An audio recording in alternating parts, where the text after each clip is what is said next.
윤석열 총장이 그 국감장에서 보내준 모습 때문에 지지율이 높아졌지만 저는 그것 때문에 정치하기에는 되게 부적절한 분이다라는 생각이 들었어요.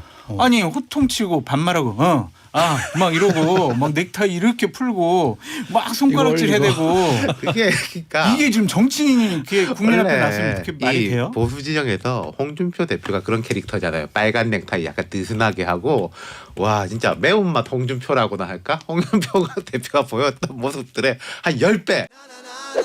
이철이의 정치쇼.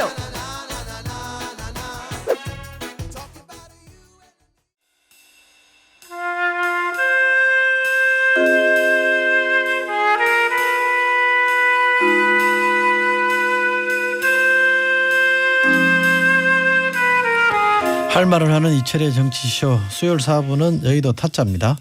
장성철 소장님, 윤태권 실장님 오셨습니다. 두 분 어서 오십시오. 네, 안녕하세요. 시정연설 저희가 3부에서 들었습니다. 다 듣지는 못했습니다만 들으시다가 문자 주신 분들이 있어서요. 최민아님 라디오 듣다가 너무 놀라서 무슨 상황인지 보고 싶은데 아이 보기 창피해서 TV도 못 켰네요. 진짜 하셨습니다.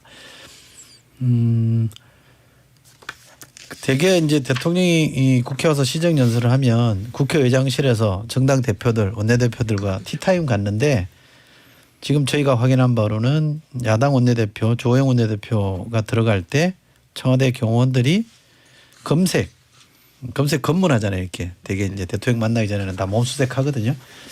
그거 한 것 때문에 강력 항의하느라 본회의장에서 좀 소란이 있었다라고 들었습니다. 조금 더 확인이 될지 모르겠습니다만 아마 끝나면 자세한 소식이 전해지지 않을까 싶습니다. 김민선님 지금의 어려운 상황을 이해하지만 부동산, 실업자 증가 등 너무 어려워지는 이 상황을 좀 더 구체적으로 말씀해 주셨으면 좋았겠습니다. 국민의 삶, 국민의 안전 그런 말씀이 추상적이네요 하셨는데 관련해서 두 분이 들으셨잖아요. 예. 총평하자면 어때요? 좀 무난했다. 김민선 씨 말씀처럼 뭐 네. 약간 민감한 거는 피해 나가는 느낌이 있었고 두 가지 포인트를 제 귀에 들어왔던 거는 내년도가 555조 뭐 이렇게 8.5% 이상 증가되지 않습니까? 그리고 최근에 이제 여권에서는 재정의 중요성 확장 재정 강조하잖아요. 대통령이 올해 추경 사실 따져가지고 하면 0.2%밖에 안 늘었다라고 말한 부분이 저는 조금 귀에 들어오더라고요. 네. 그러니까 이제 뭐 빚 늘어나는 거 이런 거에 대한 비판을 의식하고 있구나 그런 느낌. 예. 그게 두 가지예요? 그거랑 두 번째는 말을 안 한 것에 대해서 어. 부동산 문제도 그렇고 그 뒤에 이제 원고에 보면 공수처 적극 뭐 이런 건 있던데 검찰 개혁. 종전 선언 이런 거는 말을 안 하는구나. 아까 제가 앞서 말씀드린 거 민감한 부분은 조금 피해 나갔다 그런 느낌. 사이먼 앤 가fun클의 사운드 오브 사일런스 들려드릴까요? 소장님 어떻게 들으셨어요? 전 아주 감동적으로 들었습니다. 모든 또 게 이상한 다 얘기 하려고 그럴 것 같은데. 아니에요.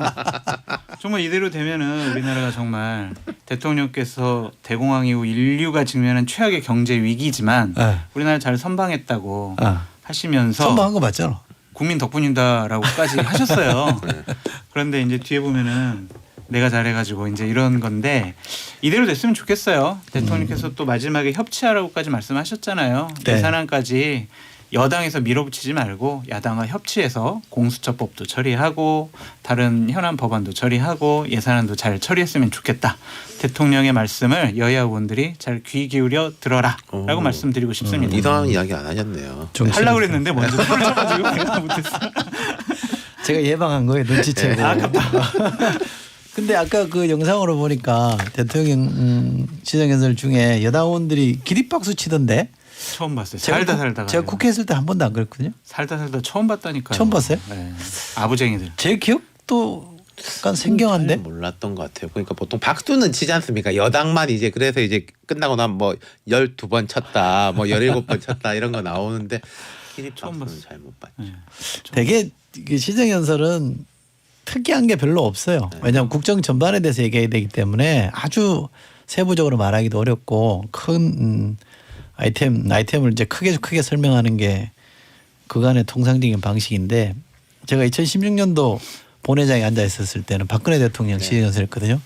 갑자기 개헌 카드가 나와가지고 맞아요. 난리가 났습니다. 본회의장에서.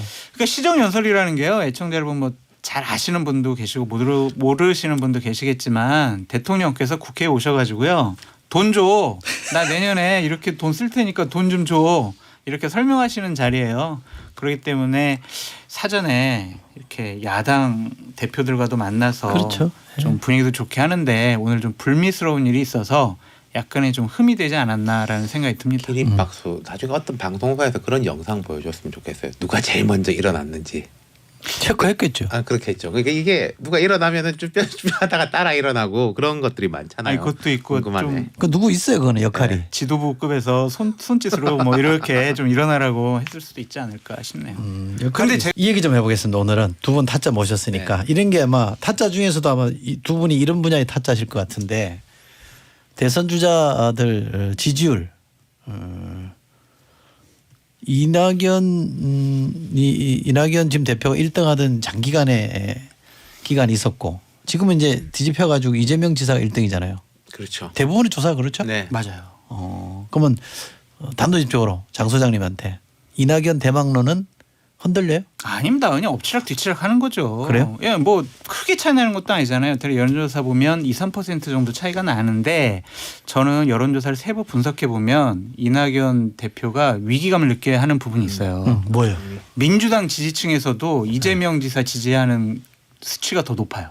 아 그래요? 아, 너무 높은 것도 있고 아니야. 이낙연 대표 높은 것도 있어요. 높아요. 아니 그래서 하여튼 많이 좁혀진 건 맞아요. 여기 팩트상. 친낙연이네. 하여튼 그래서 이 부분은 상당히 위기감을 느껴야 한다. 문재인 대통령을 지지하고 민주당을 지지하는 분들이 아 이재명 지사도 우리 편이 될 수 있겠구나라고 생각을 한다라는 증거거든요. 그러면 이것은 자칫 잘못하면 이낙연 당 대표가 여태까지 나는 문재인 정부를 계승하겠어라고 한 부분에 대해서 차별성을 가질 수 없다고 생각이 들어요. 이재명도 할 수 있어라고 친문 세력들이 그렇게 결심을 하면 이낙연 대표가 이 난국을 어떻게 타파를 할까 결론은 딱 하나다. 어떻게? 윤태곤 실장을 영입을 해서 컨설팅을 받아야 한다라고 생각을 합니다. 이미 하고 있는 거 아니에요 혹시? 그래요? 그러니까 제가 대답 안 하는 거 대망론은 보니까 흔들리냐 이런 이야기 했지 않습니까? 대세론은 흔들렸고 대망론은 뭐 다 있는 대망론은 거니까 다 있는 거잖아요, 그렇죠. 그럼 다 뭐. 있는 거니까 대망론 여지 살아 있는 거고 예를 들어서 황교안 대망론 이런 건 깨진 건데 그럼요. 이낙연 대망론 살아 있고 장 소장님 말씀에 제가 동의하는 게 이낙연 대표의 지지층을 두 개로 나눠 보면 이건 좀 정성적인 겁니다. 정량적인 게 아니라 정성. 이낙연이 참 괜찮. 사람 좋아. 네. 두 번째는 이재명은 안 되잖아. 인 건데 그 둘 다가 조금씩 떨어지고 있다. 맞아요. 이재명은 절대 안 돼 해서 뭐 이재명이 하면 또 어때? 이런 것도 있는 것 같고. 맞아. 그다음 두 가지를 약간 정량적으로 보면은 친문 지지층하고 호남이잖아요. 호남은 여전히 굳건한데 그 친문 지지층이 앞서 우리가 말한 것처럼 흔들리고 뭐 있지. 약간 강도가 낮아진다고나 할까? 지지의 강도가 그런 것 같아요. 그러면 이른바 친문 지지층이 이낙연에서 이재명으로 가고 있는 거예요? 아니면 제3자를 지금 구하고 있는 거예요? 아니 근데 그거는요. 이거는 상황적인 요인이 더 커요. 왜냐하면 국감 때 이재명 지사가 이 국민의 짐 하면서 국민의힘 야당을 엄청나게 공격했잖아요. 친문 지지층들이 그게 좀 시원했을 거예요. 이낙연 대표는 당대표 되자마자 협치하자라는 거. 아니 저러한 적폐 세력하고 왜 협치를 해? 이런 불만이 있었는데 이재명 지사가 시원하게 공격을 하니까 약간은 좀 그 부분에 대한 환호성도 그러니까 있어요. 이낙연 대표의 전략은 이런 거였을 겁니다. 친문 지지층하고 호남에 대한 지지 강도 내가 약간 높으니까 아까 말씀하신 왜요? 대로 협치라든지 이런 이야기를 하면은 중도 뭐 영남이라든지 이쪽에서도 좀 오지 않겠냐라는 생각이었을 건데 지금 뭐 추미애 윤석열 뭐 이런 문제 등등으로 해가지고 여야의 골이 점점 더 깊어지니까 중도층이 넘어오고 이런 건 없고 그렇죠. 근데 이 핵심 지지층들은 이재명도 괜찮은데 뭐 이재명 그러면 이낙연 대표가 당 대표를 맡은 게 잘못이에요? 당대표 안 맡았으면 더 떨어졌죠. 아, 그래요? 그럼요. 저도 똑같이 당연하죠. 생각합니다. 지금 그래도 더 안 좋았을 거예요. 그렇지. 당대표 나오니까 그나마 매일 언론에 나오고 본인 목소리 나오는 거지. 당대표 아니었으면은 저렇게 항상 엄중히 바라보고 무겁게 지켜보는. 저는 생각이 다른데 왜요?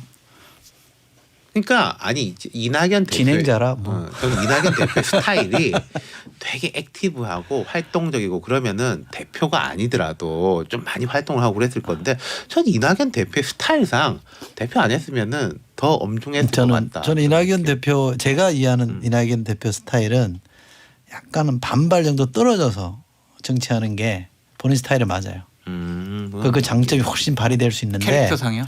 네, 캐릭터도 그렇고 본인의 성향도 그렇고 직접 무슨 이제 당 대표면 맨 앞장 서 있는 자리잖아요. 당을 대표하는 자리고 또 세력을 대표하는 거기 때문에 운신의 폭이 너무 좁아져 있어요. 그래서 저는 저게 마이너스일 거다. 저는 개인적으로 그렇게 생각합니다. 그 타짜가 소장님 말에 아니라서. 동의 안 하면 우리 패널로 잘릴 것 같아요. 아니. 아니 예를 들어서 이재명 지사 같은 경우에는 추미애, 윤석열 이런 논란에 대해서 말하고 싶으면 하고 하기 싫으면 안 해도 되잖아요. 그렇죠. 경기지사니까. 근데 이낙연 대표는 말 안 할 수 없잖아요. 네. 기자들이 매일 아침에 물어보는데. 그 월수금 회의 때마다 뭐 발언해야 되잖아요. 그거 별로 안 좋아요. 안 좋아요? 안 좋죠. 근데 생각을 해보세요. 예전에 많은 분들은 당대표직을 함으로써 본인의 선명성 있는 그러한 발언, 생각, 판단 국민들한테 평가를 받았어요. 그래서 그걸 이기면은 진짜 대권 후보로 가는 거고 그걸 이겨내지 못하면 그렇죠. 대권 후보에서 탈락하는 거죠. 시험 없이 어떻게 합격을 할 수 있겠습니까? 아니 뭐 노무현 대통령도 당 대표 했습니까? 아니 노무현 대통령께서는 뭐 장관도 이명박 하시면서 대통령 뭐 했어요? 이명박 때 서울시장 했잖아요. 네. 이낙연 대표는 총리하면서 사이다 총리하면서 총리했잖아요. 야당을 공격을 했잖아요. 근데 아직까지 기간이 너무 많이 남아요. 대선 때까지. 얼마 안 남았어요. 아니 근데 당 대표 없이 아무런 직책 없이 1년 8개월 동안 지내는 게 쉽지 않다라는 말씀이죠. 이재명 지사는 지사하면서 막 계속 이런 식으로 하는데 네. 이낙연 대표가 말을 저렇게 엄중하게 하는 분, 신중하게 하는 분은요. 본인을 어필할 수가 없어요. 국민들한테. 네, 이제 이건 분명한 것 같아요. 이 대표가 갑자기 이재명 스타일이 될 수도 없고 그렇죠. 지금 이 방향으로 가는 수밖에 없어요. 근데 뭔가 미세 조정이라든지 좀 이제 뭐 메시지를 조금 더 정교하게 한다든지 그렇게 하는 거지. 지금 뭐 이낙연 스타일로 가야죠. 그러니까 이제 이분이 이제 승부수를 건 건데 경제 3법이라든지 공수처법 이거 야당의 반발을 무릅쓰고 자기의 본인의 성과물로 업적물로 밀어붙이게 할 거예요. 그래서 자신들의 지지층에 지지를 좀 확고하게 담보하려고 할 것 같은데 그게 과연 긍정적으로 나타날지 부정적으로 나타날지 지켜봐야 될 것 그 같습니다. 지켜봐야 좀 생각의 차이가 있는데 제가 본 경험에 의하면 대한민국에서 가장 어려운 자리가 저는 여당 대표라고 봅니다. 제가 모시던 분이 참 정말 하기 어려운 자리고요. 여당 대표 잘해서 점수 따는 경우가 별로 없습니다. 추미애 박근혜 대표가 유일했죠. 추미애 대표는 야당 좀 하고 여당도 좀 했죠. 그렇죠. 어. 자, 그럼 또 다른 대망론. 아직 여기도 대세론까지는 안 가 있으니까 윤석열 대망론. 이게 말이 돼요 우선? 말이 되는 얘기예요? 여론조사 수치상으로는 된다라고 보여집니다. 이제 곧 발표될 한 기관의 여론조사에 의하면 대략 한 15% 이상까지 나왔어요. 오. 그러면 이거는 야당 전체 다른 후보들을 합친 것보다 더 높아요. 다 합쳐도 다 합쳐 높죠. 그리고 우리 찰스 어떻게? 예? 좀 떨어졌다고 그러더라고요. 네. 그리고 이제 이재명, 이낙연 네. 이런 분들의 거의 근접하는 수치가 나온 것을 보면 일단은 후보군에 들었다라고 보여집니다. 본인도 생각이 있어 보이던데요? 국정감사에서 하는 거 보니까. 그렇죠. 부인하지 않았다. 근데 제가 만약에 이건 뭐 같이 검찰총장을 잘하냐 마냐의 문제하고 달리 제가 만약에 윤석열 총장이 그런 질문 나오면 뭐라고 말할까라고 하면 애매하게 대답해라 라고 말했을 것 같아요. 부인했었어야죠. 그렇죠. 아니 그러니까 그거는 가치의 면과 검찰총장이나 직무의 면 이런 건데 그 정무적 감각이 정치적인 없는 면, 거지. 네. 작년 국감 때는요 완전히 부인했어요. 그렇죠. 나는 생각해보지도 그때 저도 않았고. 거기 있었어요. 할 말이 없네. 그러면 네. 국민의힘에서 네. 실제로 윤석열 카드를 고려할 수 있다고 봐요? 저는 견제와 환호 두 가지가 다 있다고 다 봐요. 있다. 이른바 비토론도 있죠. 그렇죠. 이제 홍준표 대표 같은 경우에는 빨리 나와라. 나랑 잘 모시겠다. 붙어보자. 그게 잘 모시겠다는 겁니까? 막 그리고 이제 어떤 분들은 이제 아마 지지 선언 같은 게 나올 수 있다고 봐요. 윤석열 빨리 이제 영입하고 나는 윤석열을 지지한다 이런 식으로도 나올 것 같은데. 그 당 안에서. 네. 근데 나올 전직 것 같습니다. 대통령 둘을 네. 속된 말로 감옥에 보냈는데 그 다 용인하고. 그 점은 극복을 본인이 해야 될 부분이라고 이제 생각이 들어요. 국민의힘이 만약에 윤석열 이렇게 하면은 완벽한 과거사 청산이 되는 거겠죠.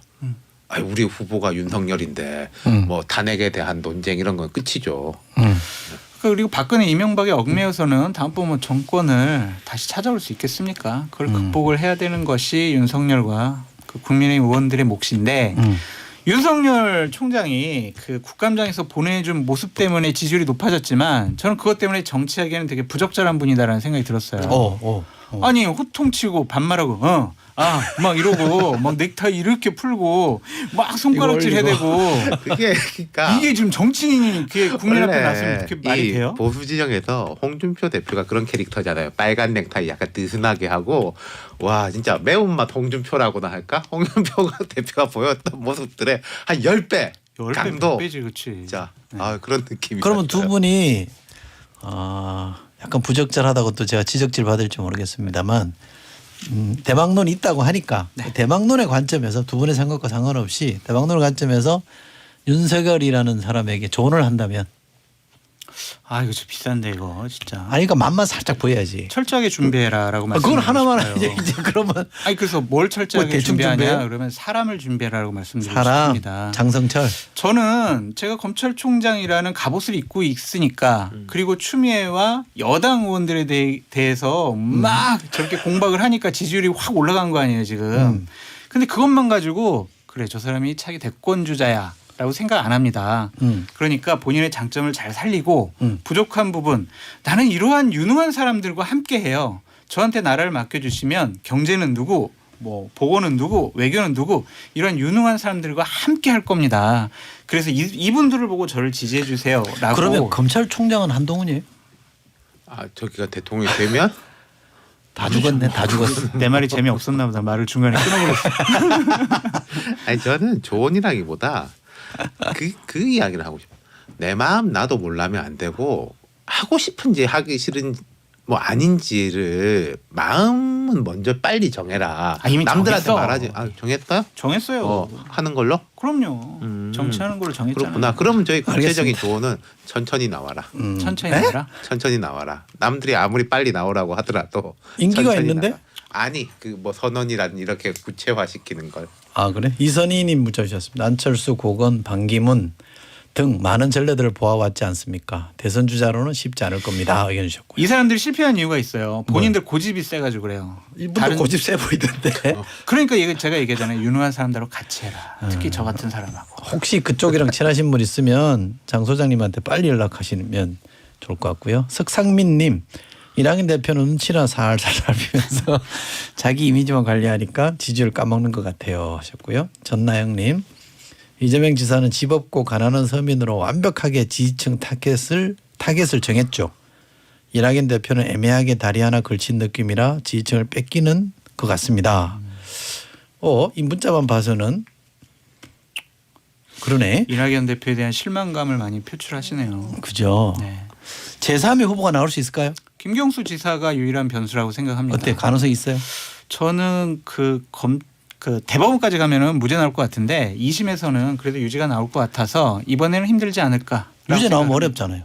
근데 이제 대법원 가서 무죄 나올 수 있어요. 아니 그러니까 우리가 김경수 지사가 유죄 나왔을 경우에 대해서 뭐 말할 필요가 없고 만약에 무죄 나왔을 때 어떨 거냐 이거지 않습니까? 뭐 정치라는 게 뭐 뒤에 가서 어떻게 될지 모르겠지만 단기적으로는 이낙연 대표한테 타격이겠죠. 아까 친문과 호남 말씀드렸는데 친문이란 축이 흔들리겠죠. 그쪽으로 간다? 뭐 일부 가겠죠. 유시민 작가의 가능성은 어떻게 보세요? 뭐 아닌 것 같은데요. 그분은. 아니다. 네. 국민 밉상이 돼가지고 안 됩니다. 정치하기가 힘듭니다. 너무 전면에 나서가지고 너무 많이 다쳐가지고. 예. 그렇게 얘기해도 돼요? 아니 제가 그 너무 전면에 나서서 자기가 그걸 감수하고 다쳤기 때문에 네. 뭐 대통령 후보로서는 이미 자기가 하기 싫어서 더 그런 것 같기도 해요. 유시민 작가가 이 국민들에게 어필할 수 있는 거는 진중권 교수랑 둘이 계속 그냥 언론에서 치고받고 싸웠으면 좋겠어요. 그러면 그럼 커요? 더 안 되죠. 더 다치죠. 안 되라고 하는 거예요 지금. 알겠습니다. 오늘 저희도 타짜는 대선 관련해서 저희들 나름대로 이것저것 좀 짚어보고 전망도 해봤습니다. 장성철 소장님, 윤태곤 실장님 두 분 고맙습니다. 감사합니다. 감사합니다.